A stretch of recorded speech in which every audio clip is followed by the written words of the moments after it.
Hey guys, it's Ricky. Got another commentary for you. Tonight we watch Marlyonama's review on In Search of the Titanic. Yeah, I can't believe it either. There does exist a bad review on one of the worst movies ever. How is this possible again? Well, let's go over the checklist. Awkward silence, check. Hello, welcome to R&R, where bad media from the past needs a beating. And this time, since Stutters I have without editing, the Blue check. Heart of the Ocean with me, and just saw the 3D version of Titanic, there wasn't much that change after seeing this re-released as stereoscopic 3D. Sounding at times like a Rule 63 version of abridged Tristan Taylor. Check. Wait, that's part of the list? Hooray! I have lady parts! Which has since been sunk by this, of course. I'm skeptical enough to review another Italian knockoff. Skepticism, generally any questioning attitude towards knowledge, facts, or opinions and beliefs stated as facts, or doubt regarding claims that are taken for granted elsewhere. So you were skeptical, which means doubtful, to review a movie? That don't make sense.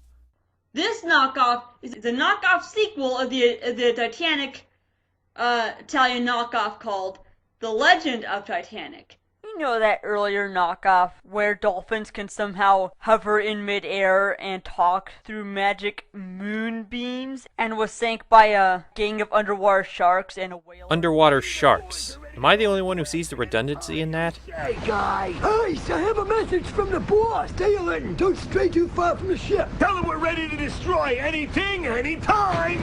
Which was later saved by a giant octopus with a seal nose, allowing everyone on the ship to live. But I'm not reviewing this movie. No. I'm reviewing the sequel, In Search of the Titanic. Because we couldn't read the title. And that's even more batshit. Rest assured it was a complete shit pile, giving praise to that stupid octopus that just fucked up history. Now, Tentacilio, as it was released in Italy, on the other hand, was actually going for something brand new and more stupid, like, hey, what if they go back and resurrect the ship from the grave along with undersea creatures? And they did. If you thought The Legend of Titanic was crazy, you have not seen the sequel. How do you make a sequel to a Titanic movie, a cartoon? Have the United States government develop an anti-missile defense system that can only be powered by a super rare mineral that is even more powerful than plutonium. The only known location of a substantial amount of this mineral is in the cargo hold of the Titanic. Find the ship, raise it to the surface, and boom, you got your Titanic sequel. Thank Clive Cussler for that. Unless you don't plan to make any sense of it. Now, unquote, a woman's heart is like an ocean. And my heart is really aching to see this piece of shit. Ho ho, very funny. Ha ha, it is to laugh. Now the story takes off 3 years later, as the dog Smiles, no really, his name is Smile, enters It's better than with Spot and Elizabeth Fifi. and her husband Joe. But however, that same underwater sharks gang surrounds the submersible. Now, I'm confused. Did they really have submersibles in 1915? This is the Drebel, the world's first navigable submarine built in 1620. This is the Turtle, the first submarine documented to be used in combat built in 1775. So, yeah, they did have submersibles. Granted, there was no chance in hell they could have gone 2.5 miles underwater, but they still had them. You know, Google can answer a lot of questions pretty easily. They then decide to sink it down to the bottom and kill these people because they're supposed to go down with the ship. And I don't blame them. And so we now cut to a horrible CG render of an underwater sea until... Underwater sea?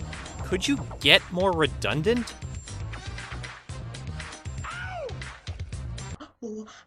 What was that? Oh my god. Hyperventilating? I can understand rage acting, but hyperventilating? I'm sorry, but even in jokes, who the hell acts like that about a shitty rap number? It just isn't all that funny, or even believable. A shark's rap number on the wreck of the Titanic. Yes, people, it's a shark this time instead of a dog. And he seems to be making up the lyrics on the spot, as all I can think about is being a shark. Yo, yo, yo, look at my teeth. They're so sharp and white and neat. They bring on fear and even some terror. And I'm skipping this here right. Yo, yo, yo, I've got an angel. Oh my She's so god, what pretty, the hell are you pretty doing to princess. me, lady? Cute little coat, gray and white. She's really fast and really funny, and she likes to cuddle and be a princess. Blah, blah, blah, blah, blah, I swear to God, I'm gonna piss on your rug for that. And it's so bad that even the fish around him are having seizures. They don't need to know the world is ready and the ocean will flow. I'm the great terror on the coral reef. They can sing about the great ice tea.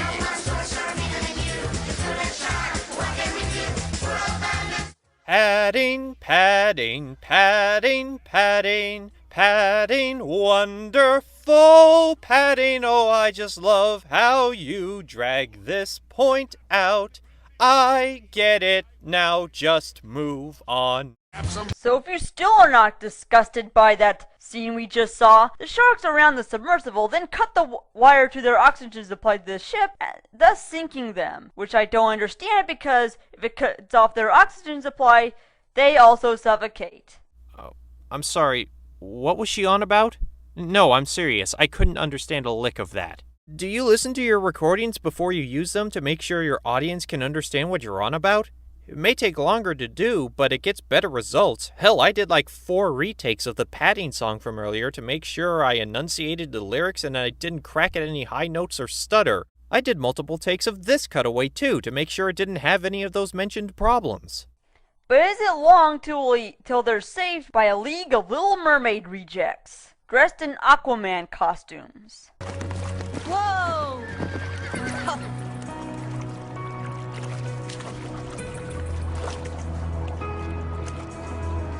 Everyone in position!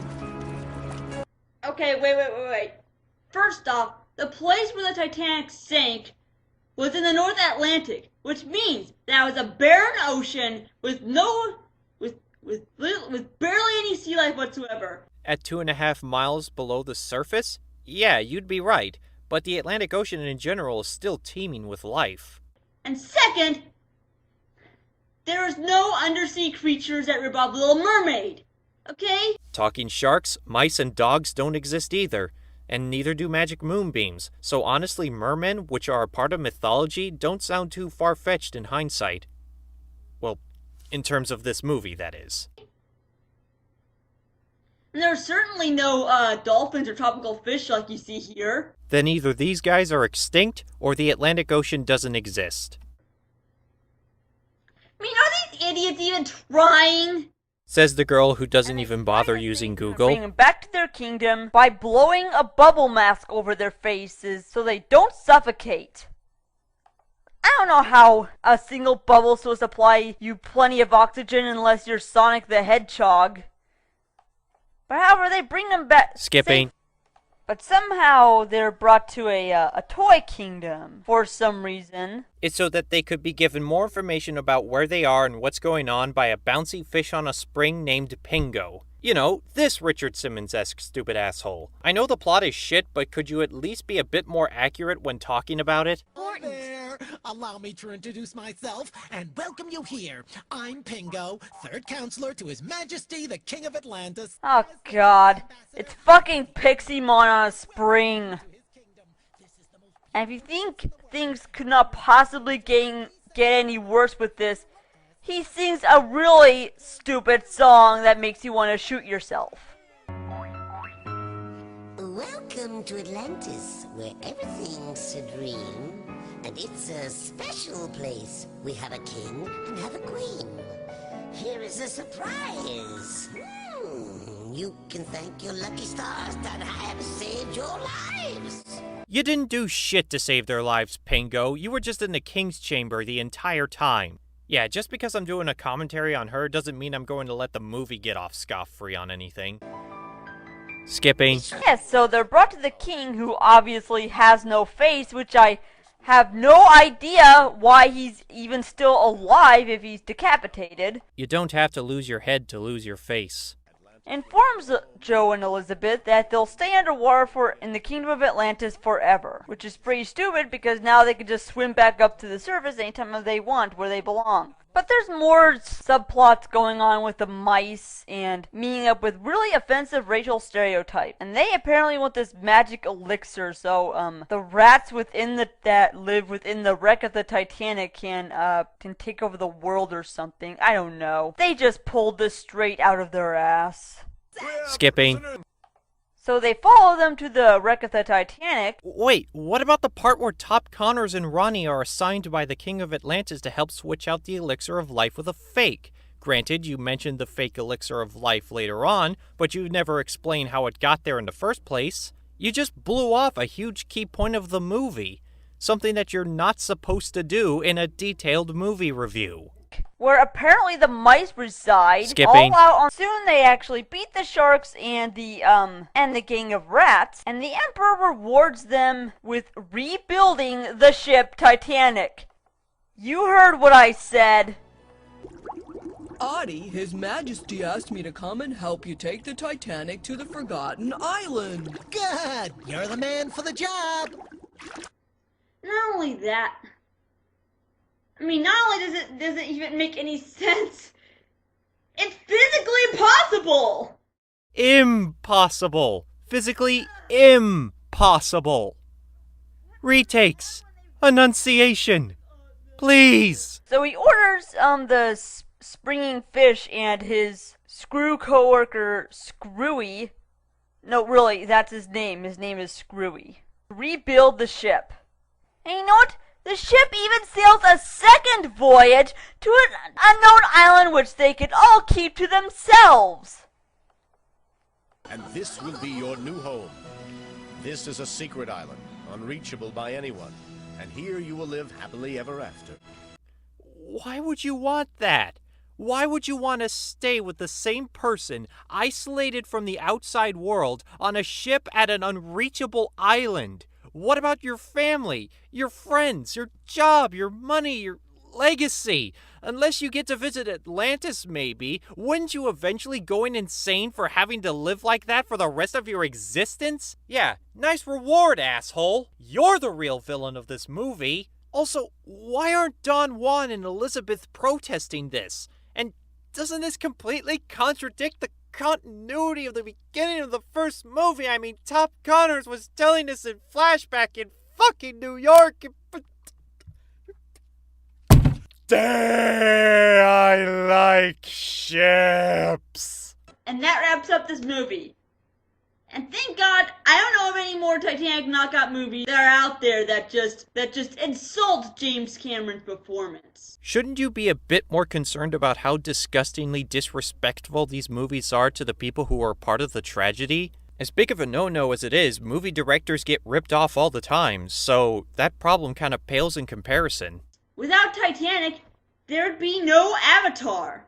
And I'll continue my compilation of 3D hell later. This is Marlyonama, signing off. And that's the end of the video. I really got nothing else to add. I don't feel like repeating myself, and I gotta wrap this up pretty quickly. You know, school stuff beckons. So, that's all I gotta say. This is Ricky, signing out.